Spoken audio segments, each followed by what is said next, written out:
네, 오늘 말씀을 함께 나누도록 하겠습니다.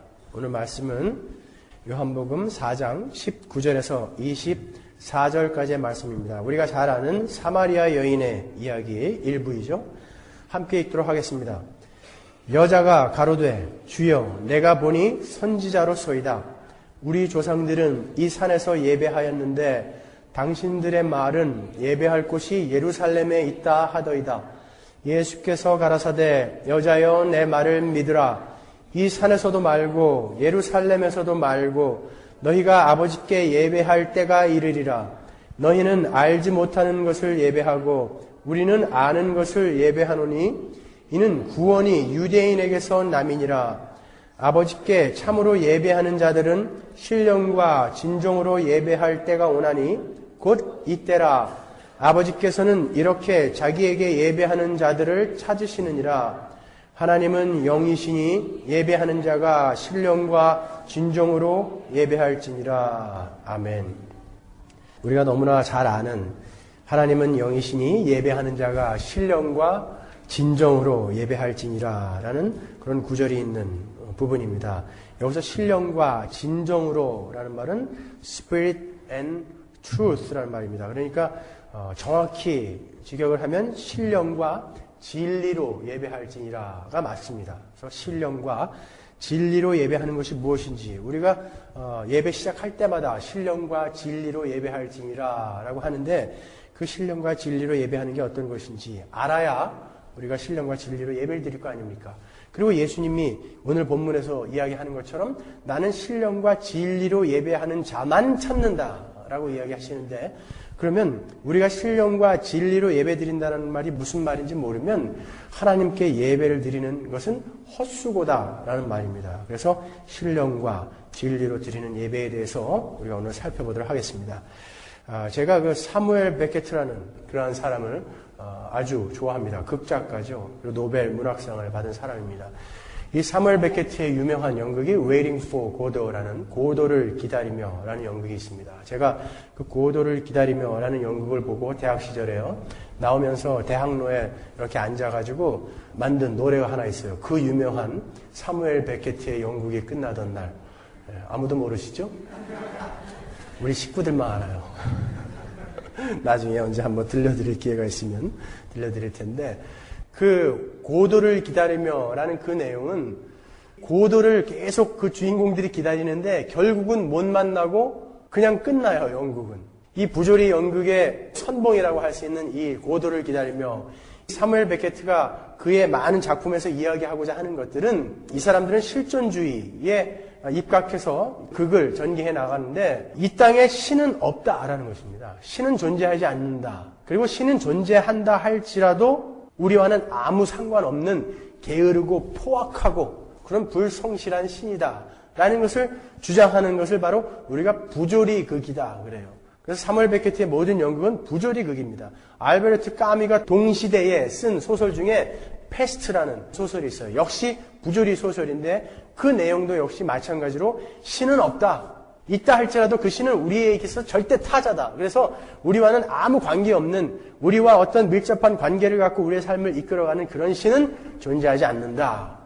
그런데 그 알베르트 까미의 소설들과 시지푸스의 신화라든지 이러한 단편들과 이 사무엘 베케트의 연극들은 오늘도 브로드웨이에서 하루도 빠짐없이 공연이 되어가고 있고 또 대학로에서 하루도 빠짐없이 상영이 되고 있습니다. 그리고 많은 사람들이 거기에 공감하며 와 맞다. 신은 없다.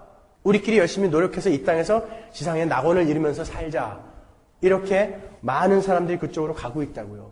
그렇게 많은 사람들이 그쪽으로 가고 있는데 어떠한 한 무리는 하나님과 자기들은 관계가 있다고 하고 그 하나님을 예배한다고 하면서 어느 한날을 모이더라는 거예요. 그리고 그들은 그날 가장 좋은 옷을 입고 다른 많은 할 일이 산적해 있음에도 불구하고 해결해야 할 일이 있음에도 불구하고 그것을 다 제쳐놓고 예배를 드리러 오더라는 거예요. 그들을 우리는 그리스도인이다 라고 이야기를 합니다. 그들이 주일날 모여서 예배를 하는데 그 주일날에 가진 의미를 우리가 지난주에 뭐라고 살펴봤냐면은 예수 그리스도가 우리를 품에 안고 죽으시고 다시 부활하셔서 우리에게 주신 그 생명을 기념하고 그 예수께서 다시 오시면 우리에게 주어질 그 부활의 날을 소망하며 기대하는 날이다. 그래서 우리는 그날을 주일이라고 하고 그날을 잘 지키는 자들을 우리가 그리스도인이다 라고 한다는 거예요.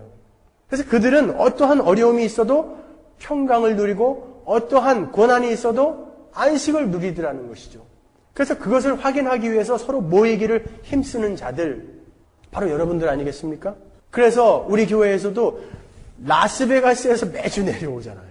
산타바바라에서 매주 오고 주의를 지키기 위해서 그러한 사람들이 있는 반면에 가까운 데 있는 사람들이 놀러 가느라고 안 오고 여러 사람들이 섞여 있어요.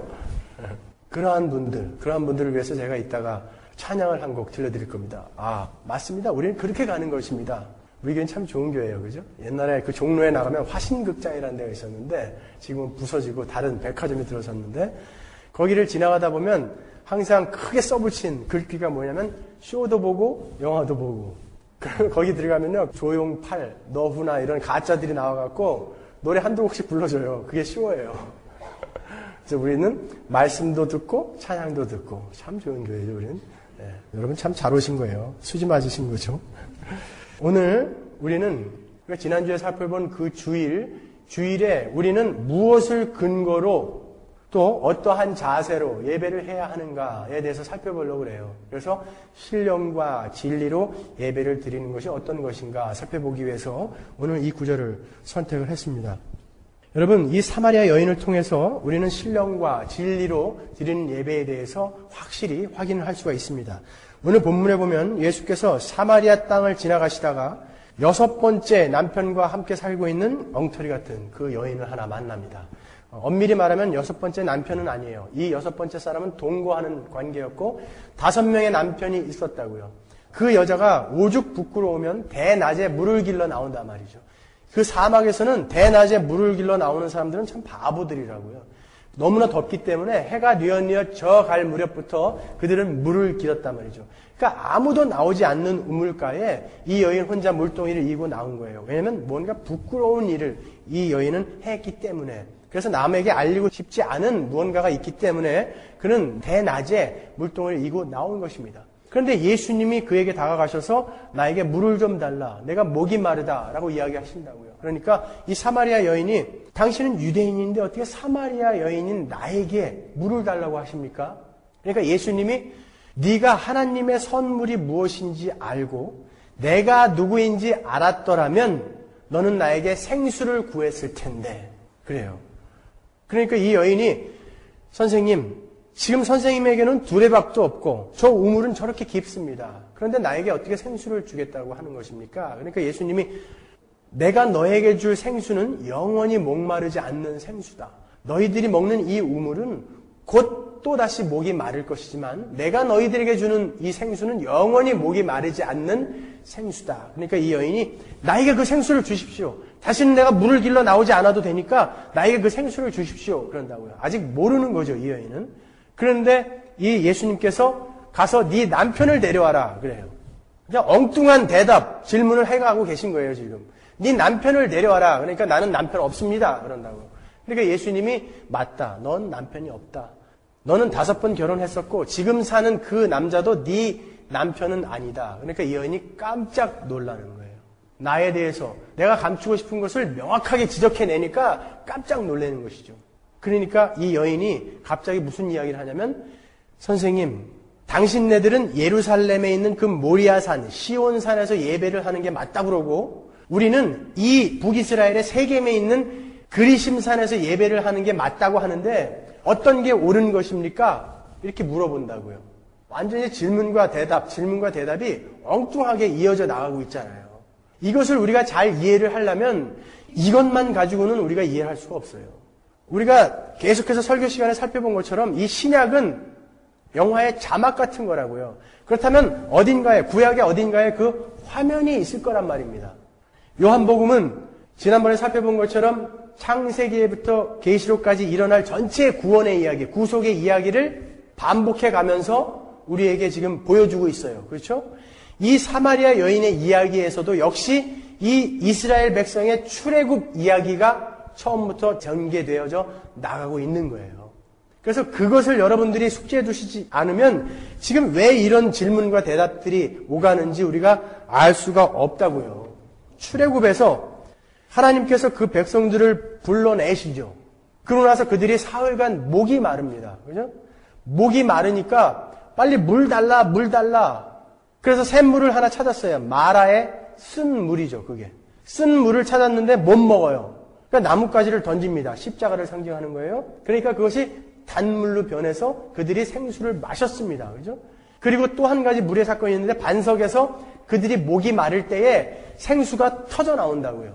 그 반석의 물과 이 마라의 쓴물을 지나서 그들이 광야에서 어떤 일을 겪습니까? 그들이 우상을 섬기고 우상을 만들고 또 하나님 앞에 범죄하고 하나님을 원망하고 하면서 그들이 누구인지를 명확하게 그들에게 알려주세요. 하나님께서. 그냥 놔두신다고요. 니들이 누군지 아냐? 왜 너희들에게 이 광야를 허락하신 줄 아냐? 너희들을 낮추시고 시험하사 너희들이 누군지 알게 하기 위해서. 지금 예수님이 남편 데려와라 라고 하는 것은 바로 그 부분이라고요. 네가 누군지 아냐? 거기서부터 이 복음은 출발하는 거예요. 그렇죠? 우리가 금요일 날 아주 자세히 살펴봤죠. 이사야서의 말씀처럼 잉태치 못하고 구로치 못하는 바로 너희들, 바로 그 너희들의 실존을 좀 깨달으라는 것이죠.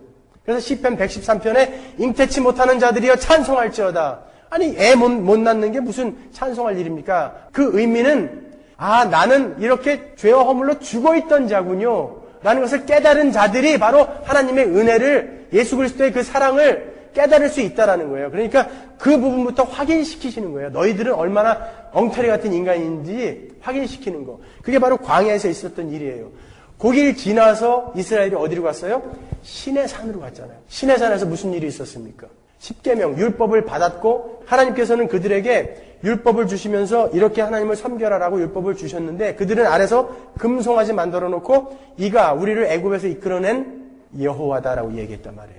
하나님은 이렇게 예배하라고 했는데 그들은 엉뚱한 예배를 했단 말이에요. 여기에서 지금 갑자기 뜬금없이 그리심산, 이 산에서 우리는 예배하고 있는데 당신들은 모리아산, 시온산에서 예배하고 있습니다. 어떤 게 옳은 겁니까? 그러는데 예수님께서 뭐라고 그러냐면 이 산도 아니고 그 산도 아니고 신령과 진정으로, 신령과 진리로 예배를 해야 한다라고 이야기하신다고요.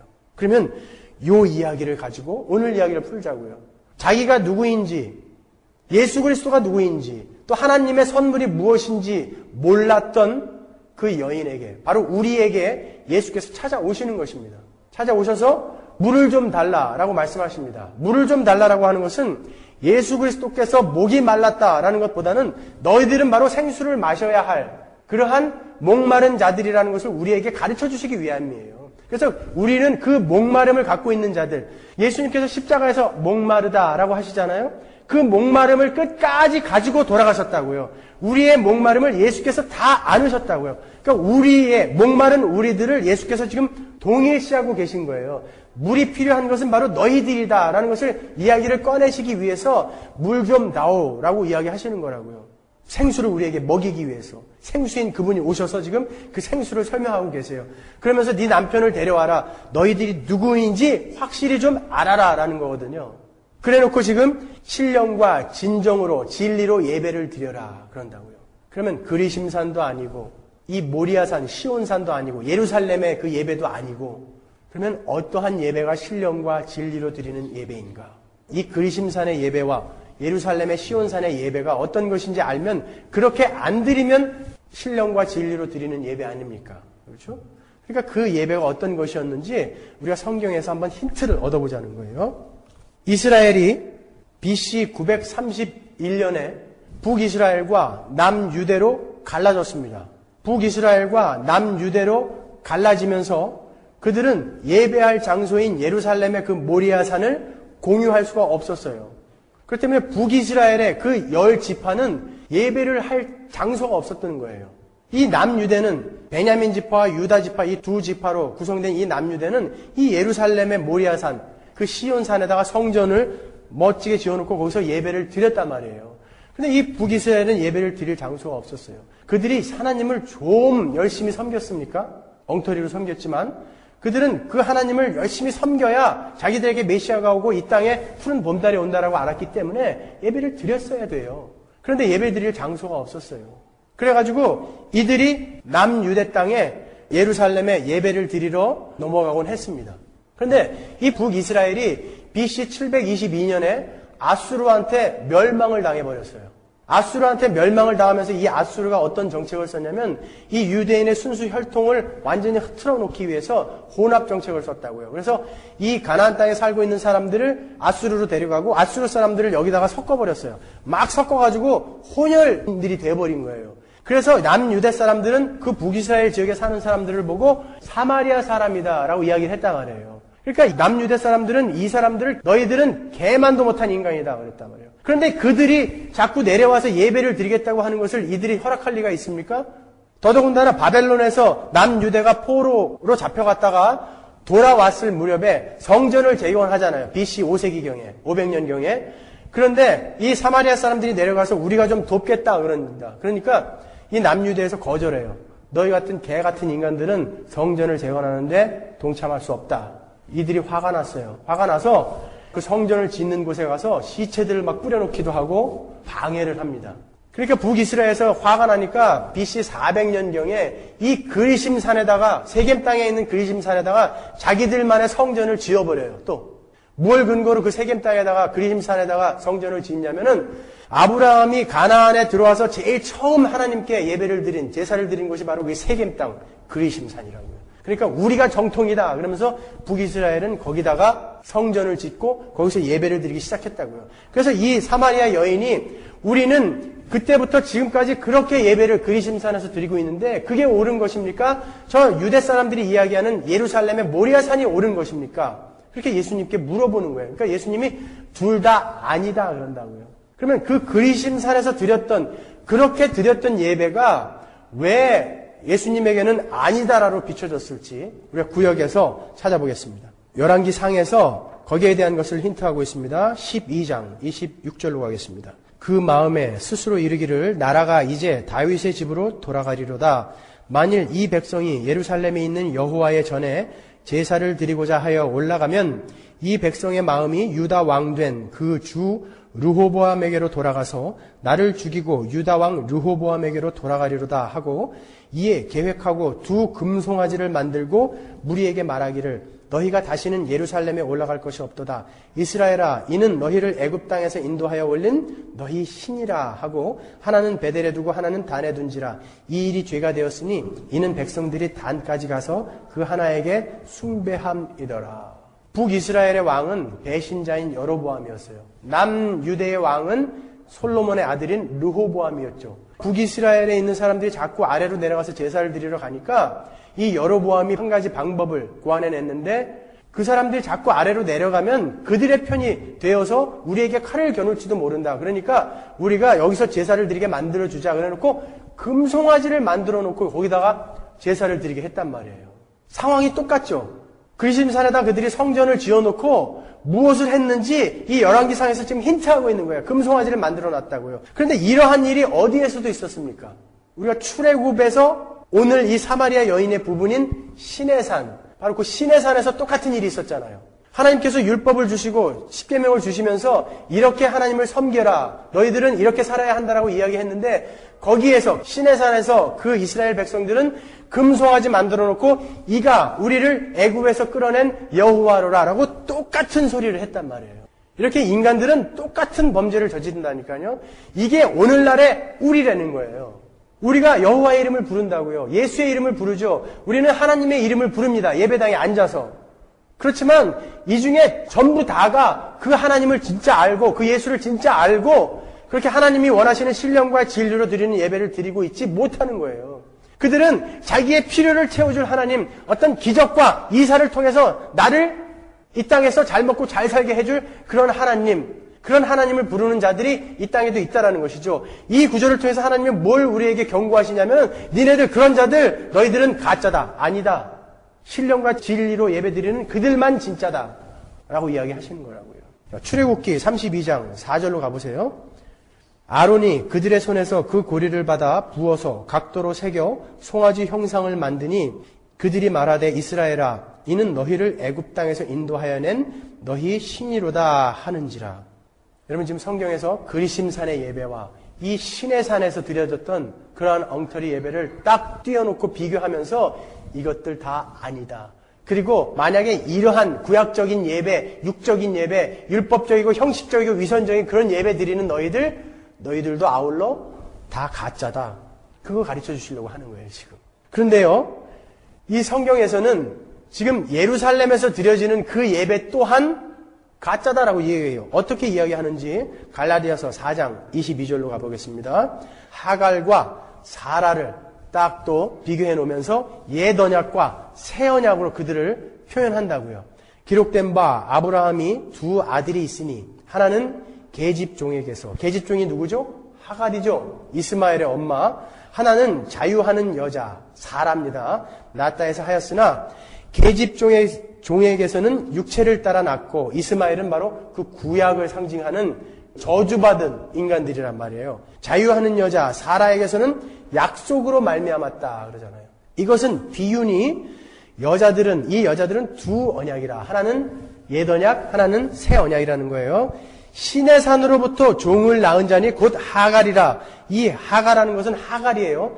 이 하갈은 아라비아에 있는 신의 산으로 그런다고요. 이 하갈은 아라비아에 있는 신의 산이다. 신의 산의 그 엉터리 같은 예배, 그 구약적인 예배 이야기하는 거예요. 지금 있는 예루살렘과 같은 데니 그래요. 저가 그 자녀들도 더불어 종노릇한다. 그 예루살렘에서 지금 그들은 이 북이스라엘과 사마리아 사람들과는 다른 바른 예배, 바른 제사를 드리고 있다고 생각하는데 지금 예루살렘과 그 신의 산을 똑같다라고 이야기한다고요.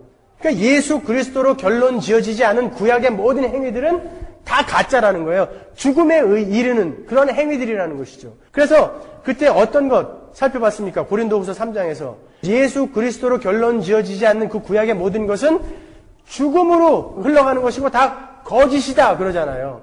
바로 이 예수 그리스도를 향해서 그 구약은 달려가는 것이지 이 예수 그리스도를 배제한 구약은 그건 아무것도 아니라는 거예요. 그건 거짓말이라는 거예요. 그건 오히려 죽이는 직분이라는 것이죠. 죽이는 직분.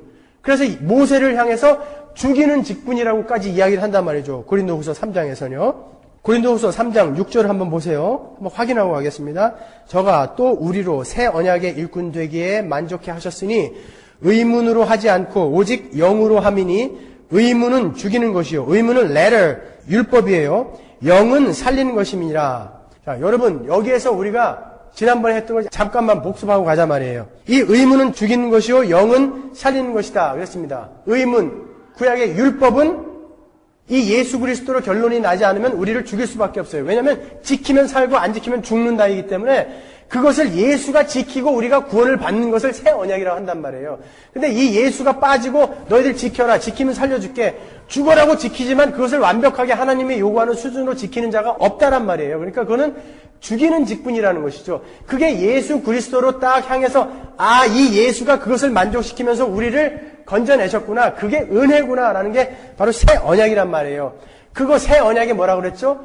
새 영을 너희 안에 부어주고, 그래서 그 예수 그리스도가 누군지 깨닫게 해주고 그 예수를 믿게 해주는 거, 하나님이 직접 새겨놓으시는 거, 그게 바로 새 언약이고 새 영이라고 그랬잖아요. 그래서 영은 살리는 것이다 그런단 말이에요.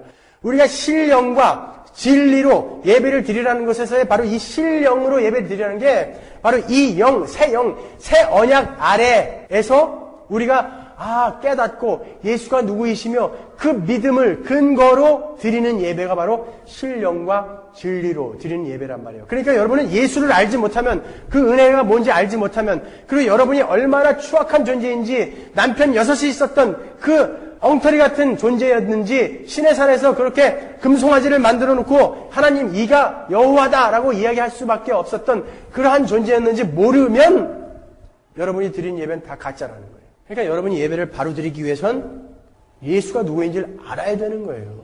그러니까 신령과 진리로 예배를 드리는 자들은 예수를 모르고는 예배를 드릴 수 없는 거예요. 신의 산에서의 그 예배, 그리심 산에서의 그 엉터리 같은 예배, 예루살렘에서의 그 예배, 오늘날 예수를 알지 못하고 드리는 너희들의 예배 다 똑같은 거라는 거예요. 그건 다 꽝이다. 그러니까 예수를 알기를 힘써야 되는 거예요. 그 예수를 근거로 하지 않는 그러한 자들은 그리스도인이다라고 우리가 얘기하지 않는단 말입니다. 그러면 신령과 진리로 예배를 드리기 위해서 우리가 어떻게 해야 되는 거예요? 여기서 또 그리스도와의 연합, 유니온 크라이스트가 나오는 거예요. 우리가 구원을 어떻게 받았다고요? 예수 안에서, in Christ, 예수 안에서 우리는 구원을 받았잖아요. 우리가 그 예수를 보았습니까? 못 봤죠. 예수님이 나를 품에 안고 율법 지키는 거 보았습니까? 못 봤죠. 예수님이 죽으시는 거 보았습니까? 못 봤죠. 살아나시는 거 보았습니까? 못 봤죠. 하지만 여러분 어떻게 근데 그 예수를 믿고 있습니까? 하나님이 성령을 통해서 우리에게 그것을 믿게끔 만들어 주셨단 말이에요. 어떤 한 무리에게. 그래서 그것을 믿는 믿음으로 우리는 그 그리스도와 하나가 되어서 하나님 앞에 척 설 수가 있게 된 거예요. 우리는 죄인인데, 여전히 지금도 죄인인데, 우리는 그 예수가 다 이루어 놓으신 것을 우리 거로 전가받아서 구원을 받은 거잖아요. 그러면 예배를 드린다는 게 뭐예요? 하나님 앞에 의로운 모습으로 서서 그 하나님과 교제를 하는 거란 말이에요. 친밀한. 그런데 우리가 지금 이 모양으로 어떻게 그 하나님과 친밀한 관계를 유지할 수 있냐고요?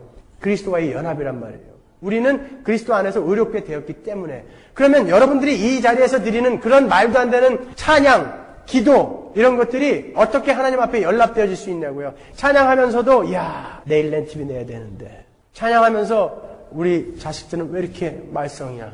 그러한 찬양이 하나님 앞에 어떻게 올려지냐고요. 근데 우리는 어떻게 그걸 찬양이라고 하냐 말이에요. 여러분은 예수 그리스도가 드린 그 완벽한 찬양 안에 들어가서 우리가 찬양하는 거예요.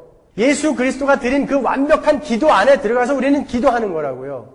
기도에 관한 설교를 5번이나 했음에도 불구하고 여전히 나의 필요, 나의 문제 해결, 그것을 위해서 기도하고 있지 않습니까? 그런데 어떻게 그게 하나님 앞으로 상달이 되냐면 우리는 그 예수가 한 그 기도 안에 들어가서 기도하고 예수가 한 찬양 안에 들어가서 찬양하기 때문에 이 예배가 이렇게 엉터리 같은 사람들이 우리가 다 모여서 그냥 말도 안 되는 찬양을 하고 말도 안 되는 기도를 하는데 하나님은 이것을 완벽한 예수 안에서의 예배로 받으신단 말이에요. 그래서 우리는 믿음이 없는 자는 예배를 드릴 수 없는 거예요. 믿음이 없는 자는 그래서 구원도 받을 수 없는 것입니다. 그래서 믿음이 있는 자, 예수가 누구인지 아는 자들은 그 하나님 만나기 위해서 라스베가스에서 오는 거예요, 여기를. 산타바바라에서 내려오는 거예요. 1,500불짜리 차 타고. 여러분, 그게 예수를 아는 자와 예수가 없이 그냥 헐랭이로 드리는 예배하는 자들과의 차이점인 것입니다. 신령과 진리로 예배하는 자와 그 신의 산과 그리심 산과 그 모리아 산에서 드리는 그런 형식적인 예배를 드리는 자, 다른 것입니다. 여러분, 우리가 주의 날 예배를 해야 하는데 그 예배의 내용은 어떻게 이렇게 지금 결정하게 된 거죠? 우리가 지금 기도하고 헌금하고 성찬도 하고 찬양도 하고 하지 않습니까? 그 내용은 어떻게 이렇게 결정된 거예요? 우리 몇 사람이 회의해갖고 그냥 결정한 건가요? 신약 성경에 주일날 행한 일들이 11가지 명확하게 기록이 되어 있어요. 그래서 우리는 그것을 근거로 주일날 예배를 드리고 주일날을 보낸다고요. 첫 번째가 주일날 일어났던 일이 뭐죠? 예수님이 부활하셨어요. 그죠? 예수님이 안식 후 첫날, 주일날, 8번째 날, 일주일의 첫날, 일요일날 부활하셨다고요. 그래서 우리가 그 주일을 지키기 시작했단 말이에요. 초대교회 교인들이 여태까지 안식일을 지키다가 주일을 지키기 시작했단 말이에요. 예수님이 부활하신 그날을 기념하기 위해서. 두 번째로 주일날 예수께서 처음으로 하나님께로 올라가셨습니다. 요한복음 20장 17절로 갑니다. 예수께서 이르시되 나를 만지지 말라. 내가 아직 아버지께로 올라가지 못하였노라. 너는 내 형제들에게 가서 이르되 내가 내 아버지 곧 너희 아버지 내 하나님 곧 너희 하나님께로 올라간다 하라 하신대. 예수께서 부활하셨어요. 그래서 마리아를 비롯한 여자들이 무덤으로 갔습니다. 갔더니 무덤이 비어 있어요. 돌아 나오는데 예수께서 딱 서 계신 거예요. 그러면서 만지려고 하니까 만지지 말아라 그래요. 지금 만지면 안 된다. 내가 아직 하늘로 올라가서 하나님께 보이지 못했다는 거예요. 마태복음 28장에 보면 이 여자들이 제자들에게 달려간다고요. 알겠습니다, 주님. 만지지 않겠습니다. 주님이 살아나신 것을 제자들에게 알리려 달려가는 그 도중에 예수님이 또 나타나세요. 근데 그때는 여자들이 만진다고요.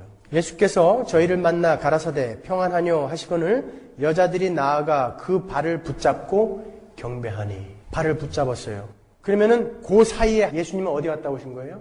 하늘에 올라갔다 오신 거예요. 왜 올라가셨을까요? 창세전에 아버지와 성령 하나님과 회의를 하셨죠. 네가 내려가서 십자가를 주고 죽어라. 그리고 율법을 완벽하게 지켜다오. 그래야 너로부터 나오는 그 백성들은 살아날 수 있다. 아버지, 나는 아버지와의 약속을 이렇게 완벽하게 지켰습니다. 그리고 이렇게 부활했습니다라는 것을 하나님께 보여야 되는 거예요. 그래서 하늘에 올라갔다 내려오신 것이거든요. 부활의 몸을 갖고 왔다 갔다 하신단 말이에요. 예수님이 40일간 이 땅을 살아가시면서 500명의 사람들에게 보이셨어요. 그 부활의 몸을. 근데 그들 앞에 나타나지 않았을 때는 예수님이 어디 계셨을까요? 어디 뭐 산 동굴에 숨어 계셨다가 짠 나타났을까요? 마루 밑에 숨어 있다가 놀랬지 뭐 이렇게 나타날까요? 하늘에 계셨던 거예요. 하늘에.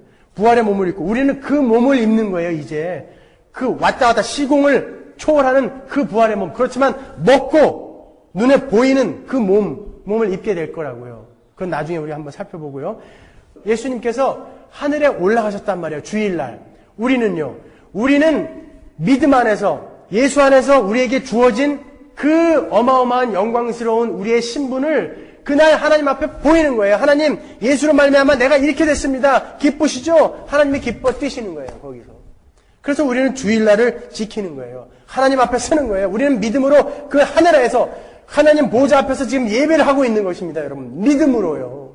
그 다음에 자, 예수께서 세 번째로 주일날 제자들에게 평강을 빌었다고. 평강. 에이레네. 그 평강이 뭔지는 우리가 수요 성경 공부 에베소서 시간에 너무나 자세히 살펴봤죠. 그 평강, 우리의 상황과 환경은 바뀌지 않아도 우리 안에 변치 않게 주어진 그 평강, 그 안식, 그것을 모여서 주일날 우리는 확인하는 거예요. 야, 저 사람 저렇게 힘든 상황에서 어떻게 여기 와서 이렇게 찬양하고 있을까? 아, 그 안에 평안이 있구나, 평강이 있구나. 저 사람, 저 자식이 저렇게 괴롭히는데 어떻게 저렇게 평강을 노래하고 있을까?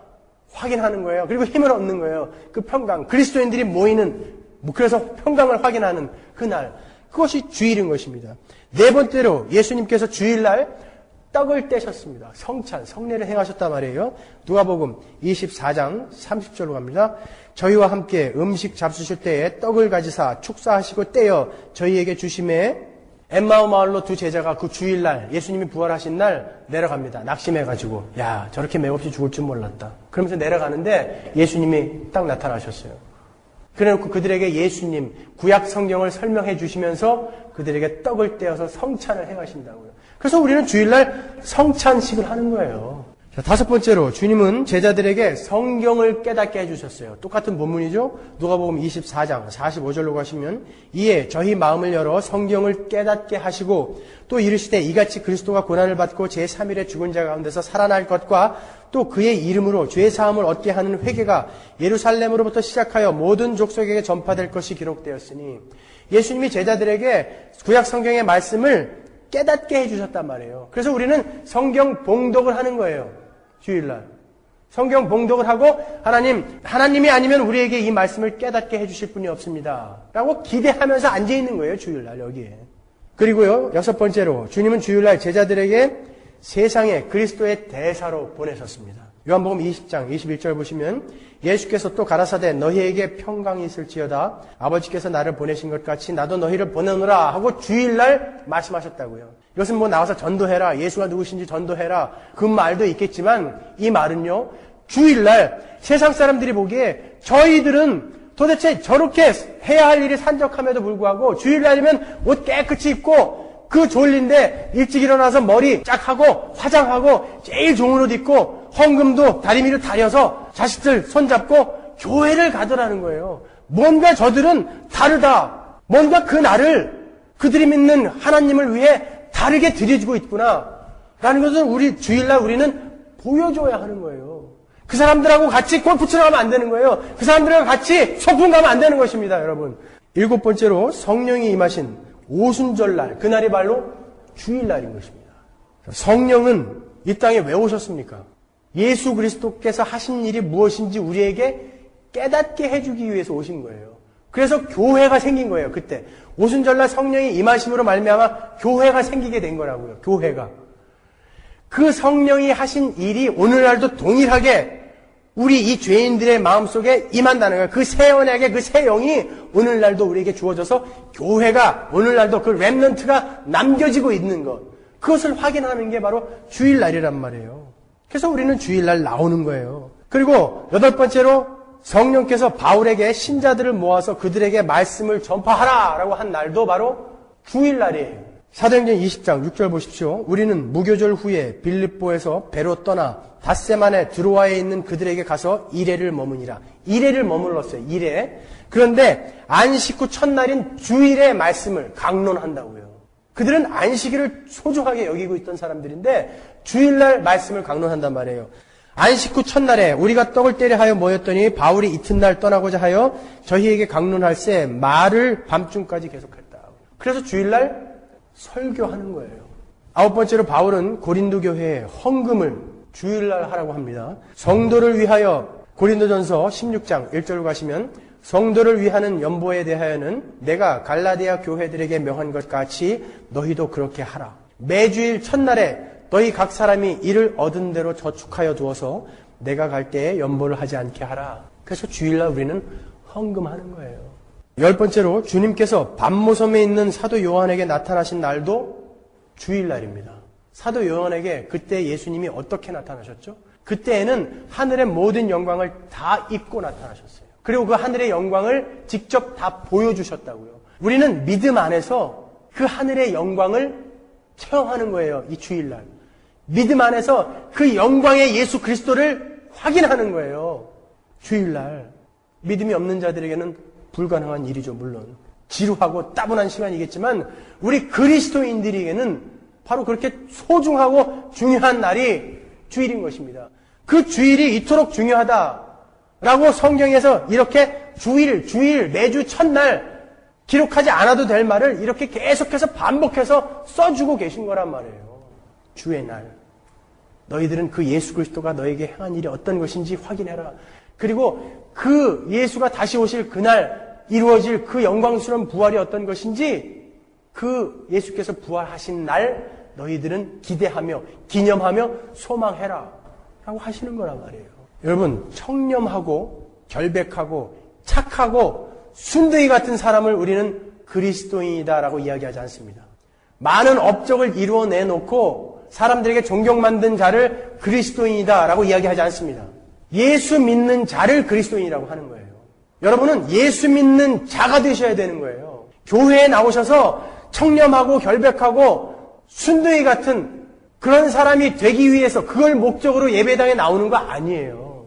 이 땅에서 잘 먹고 잘 살기 위해서 하나님을 이용해서 그런 것을 얻기 위해서 예배당에 나오는 거 아니고 예수 믿는 자가 되기 위해서 나오시는 거예요. 그 자들이 드리는 것이 신령과 진리로 드리는 예배인 것입니다.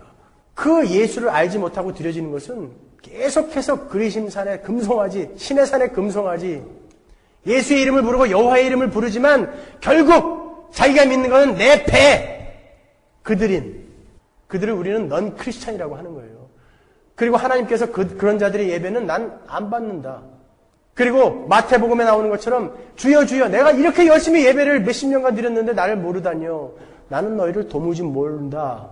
나는 너희를 도무지 알지 못한다. 이 불법을 행하는 자들아. 내게서 떠나가라.